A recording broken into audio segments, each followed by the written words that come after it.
the hidden pain of initious attachments. You don't just want love, you monitor it.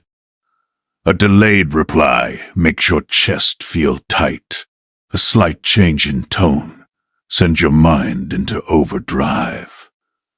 Even without words, you can feel distance before it's real. And the truth is this: what once protected you emotionally is now quietly exhausting you. Anxious attachment is born in environments where love was unstable. Not always cruel, just inconsistent. Sometimes you were seen, sometimes ignored, sometimes held, then emotionally abandoned. Your mind learned a rule very early: if I stay close, I stay safe.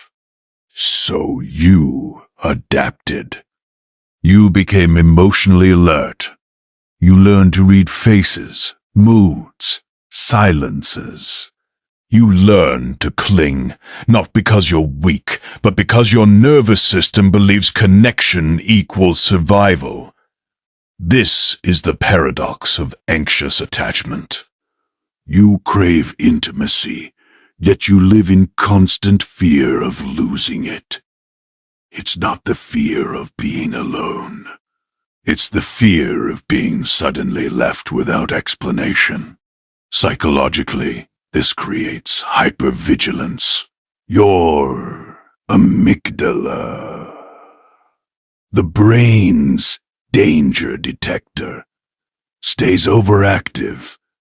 Your mind scans constantly. Is everything okay? Did I do something wrong? Am I still wanted? Many anxiously attached people experienced parentification. You learn to manage other people's emotions early. You became the peacemaker, the emotional caretaker, the one who noticed shifts before anyone else. But no one taught you how to be emotionally held.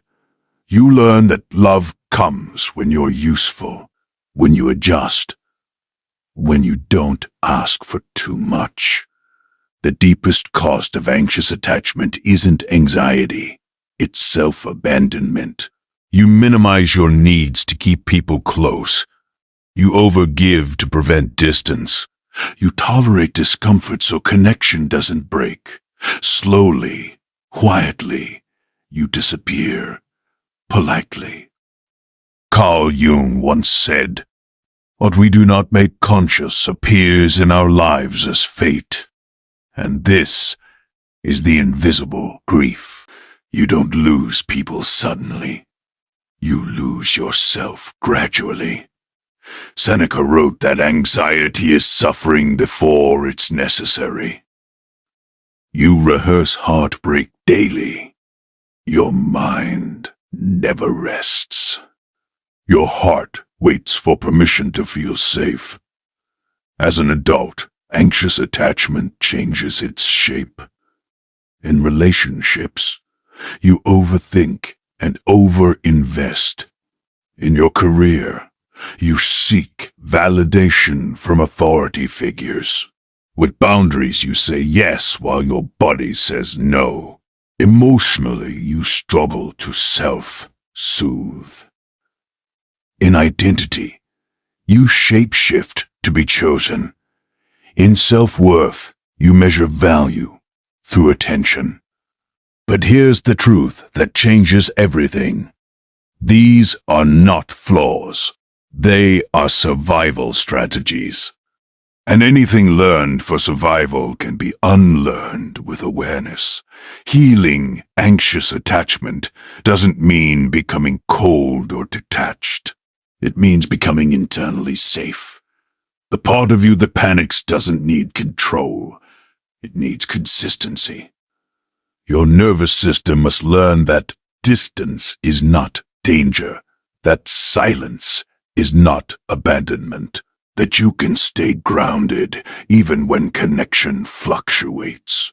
Healing also means shadow work, meeting the resentment beneath overgiving, the anger beneath compliance, the grief beneath longing. What you integrate no longer controls you. And here is the truth you were never taught. You are not hard to love. You were trained to believe love must be chaste.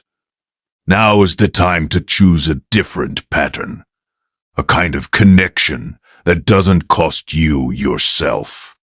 A love that feels calm, not urgent, because the goal is not to be fixed. The goal is to become whole. If this resonated, like, share, and subscribe.